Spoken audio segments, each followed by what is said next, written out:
Good morning, everyone. I am just getting this camera set up. I don't have my usual get up happening today. So welcome. Fee will be joining us in a moment. I have been this week reading The Alter Ego, which I have had so many amazing... it's just a brilliant book. I've had lots of amazing moments where I've just been snapshotting pages and sending it to the Accelerators, sending it to Fiona, really built on a conversation we had last weekend. So 3 times a year, all my Accelerators and I come together and we do a whole bunch of work. And one of the things that we were working on was limiting beliefs. So if you're in the YPWA community, you know, last month, I'm just going to add Fee. Last month, we had Anthony Benite, a friend of mine, come and do a webinar around his book called Brain Blinkers. Morning, Fee. How you going? Morning, Kate. I was just saying, last month we had Anthony come online and do a webinar around brain blinkers. And one of the things we were talking about was limiting beliefs. And I was just sharing with the guys just all the moments and the ahas that I've had from reading The Alter Ego. I think if we're thinking about core confidence, one of the things that really struck me when I was reading this was this concept of, and we play around with this a lot, the core self, and we talk about, the core self is that core confidence. We have that 100% unshakable, unbreakable confidence, and we have strategies where we give it away. But what I love in the book is it talks about the trapped self, which is almost the antithesis of the core self. And particularly because it resonated with something that happened for me this week, is this concept that it's an easy place to stay because there's an internal justification that nobody will ever know anyway if I don't do this. So that piece of when we're making, we're making a decision whether to do something or don't do something, it's really easy, particularly if circumstances around us allow us to almost shy back and say, well, actually, I've got this and I've got that and I won't be able to make it. And for me, or, they're the excuses, or actually go, you know what, I'm going to say yes and I'm going to figure out how I'm going to make all of that work. So it really, I guess for me, when we this month we're talking about excuses, really made me think about actually how we use excuses to keep ourselves safe. Yeah, I've been noticing and testing and just with my own, internal dialogue around things. And when it's easier to just kind of that slippery slope of, yes, there's always something else that you could be doing, and there's always this kind of justification. And I think sometimes by not exploring it or not being prepared to go through the discomfort, we do stay in a place that is quite limiting, and we're not always conscious that that's happening. So it's been really interesting to unpack some of the underlying things around excuses, and you've been sharing some of that. I've been looking at some of the online pieces, and it's just some really good pieces that get in the way. I think one of the things that stops us is, we talk about fear in the book called Confidence.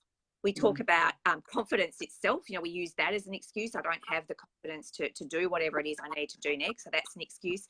And the other one was resources. And I kind of looked at that one and I went, you know what? I think that's often an excuse in itself, like perception about not having resources rather than the truth about the resources. Because if I overcome the fear or the confidence issue, usually the resource is actually there.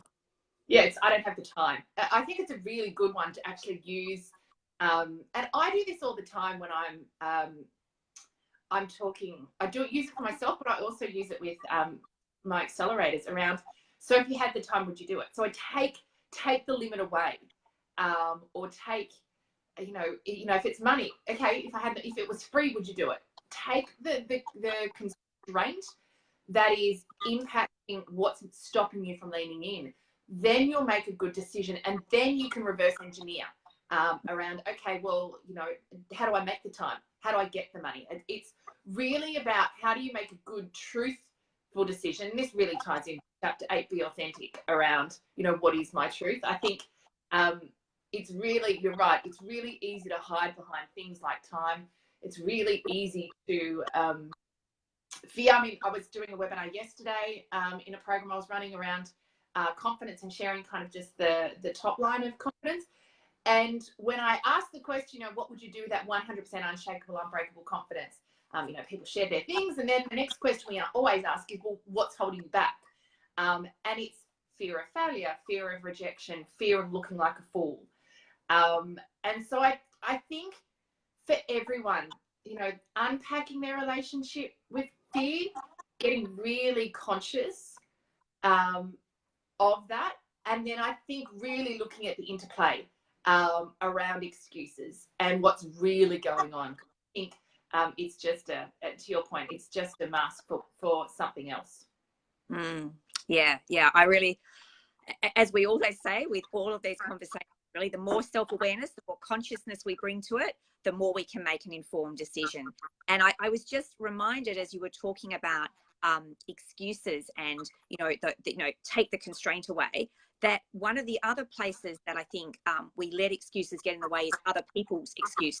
So, my partner or my family or my this or my that, I can't because of that.